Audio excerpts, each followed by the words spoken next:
Hi everybody, how we doing? Matt from Hannah Fields, back with a quick video to discuss vegetables that you can be sowing this August. Crops that will allow you to get ahead of yourself next year.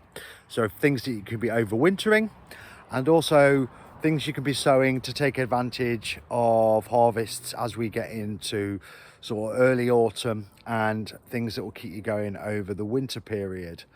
Lots of opportunities. You can still be sowing things that you've sown all year. You could be sowing new things because obviously we're going to be transitioning soon into autumn, and there'll be crops that prefer the cooler days and cooler nights and don't need so much daylight. So an endless array of possibilities. So what are them possibilities? So we'll start with the long game first. So overwintering crops. Brassicas mainly. So if you like to enjoy brassicas, things like cabbages and cauliflowers and broccoli, you can be sowing them now, sort of mid-August, and then sort of mid-September, you can be planting them out in your plots, ready to overwinter and enjoy them harvests as you get into sort of May time next year when the hungry gap kicks in.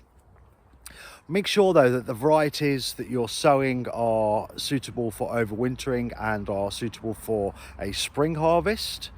So there are lots of varieties on the market. Go through your seed catalogues online and pick the ones that you like to eat and ones that can sort of overwinter and give you the maximum potential of success. Turnips, they're another one you can be sowing now. I've sown turnips and planted them out, got another batch on the go. So anytime in August you can be sowing turnips, and they'll be cropping as you get into late September, early October, depending on when you sow them this month. Salad rocket comes back into play. It's one that I love. You can't really be sowing sort of salad rocket, certainly non-hybrid ones anyway, when it's warm. So I sort of ditch the rocket for the summer period, and then I sow it at sort of August, probably into early September. You'll get away with it. You'll have a nice sort of salad crop of salad rocket as it gets a bit cooler in autumn.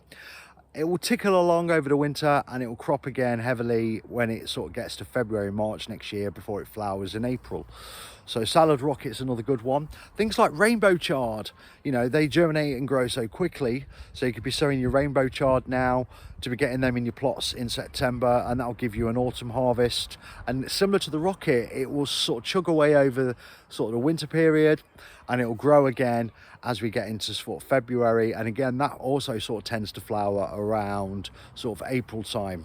Bok choy, pak choy, all these Asian greens, they all come into the mix now. And what I'm going to do, I want to take you over to our baby greenhouse, which is in this area of Hannah Fields. Hannah Fields is a 2-acre site. It's not just a market garden. We do lots of various sessions and well-being activities. And this is a little sort of growing space that we do growing classes and various growing sessions with children. And this is where the little greenhouse is. And all our germination happens in here when we get past our last frost date. So I'll just take you in and show you just a couple of things that are going on in here in terms of crops that we are looking to get going underway and planting out as we get into later part of summer. So spoke about rainbow chard. Well, we sowed this on the 5th, so that was only a few days ago, and as you can see, it's germinated lovely. It only germinates in like 72 hours, something like that. And I'll be thinning these out into single plants, and I'll be planting these out, like I say, in sort of mid-September maybe. And that'll give us a nice harvest as we get into the autumn period, that nice overlap of rainbow chard, because it's something that we tend to grow all year round. And speaking of sort of pak choy, baby choy, sowed these on the same day. I mean, look, it's ready to sort of prick out and thin a little bit. I always tend to sow a couple of 3 seeds per cell just to see what the germination rate's like on the seed packet I purchase. And again, these will be ready to harvest in 5 weeks. Quick turnaround crops that you can really take advantage of. And all your other Asian greens, things like mizunas and yellow and purple frills, you can be getting them underway as we get into maybe the later part of August, depending on where you are geographically. But where we are in Derby, I think we're in zone 13A here, and yeah, you can get all your Asian greens underway in the next few weeks. So you've got plenty of opportunities there. Things like herbs are a great thing to sow at this time of year, especially things like dill and parsley, coriander. You know, most herbs like it a bit cooler. So you can be sowing them now and you'll be getting a little tickle of a harvest as we get into sort of autumn time. So there are things to consider, many possibilities. And yeah, you can still be sowing things like lettuces.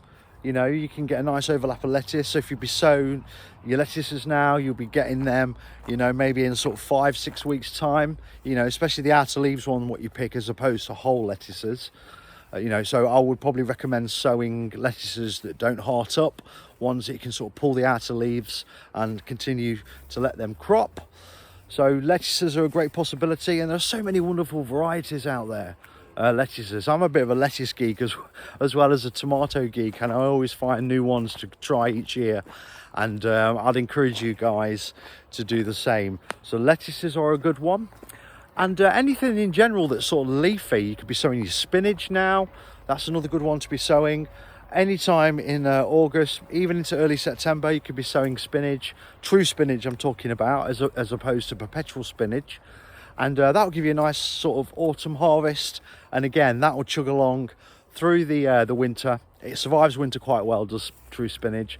And it'll give you a nice harvest as you get into sort of February time before it flowers in May. So many possibilities. That's just a few that are sort of coming off the top of my head.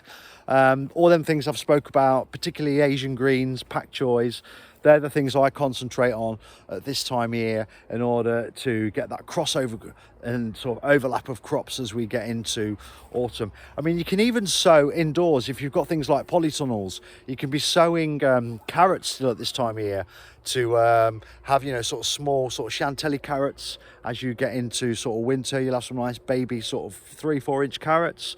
So that's an option. Some people even sow peas indoors at this time of year to try and get a cheeky little crop, although I would recommend picking varieties that don't sort of get downy mildew and things like that as the humidity changes as we get into a sort of late autumn and winter. So peas are a possibility. And you know, as we get into the latter part of sort of August, you'll find that some of your fruit bushes will be starting to leaf. The leaves will be falling on the ground, so you could be taking things like cuttings of fruit trees and you can be putting them in soil to, you know, sort of tick along over the winter, and then they'll start budding and firing off leaf as you get into sort of the latter part of spring next year. So lots of possibilities. I hope you find this video useful. They're just some of the crops that I'm sowing now and I'm going to be sowing over the next few weeks. Please feel free to like, share and subscribe to this new channel, and I look forward to seeing you on the next video. Lots of love. Take care.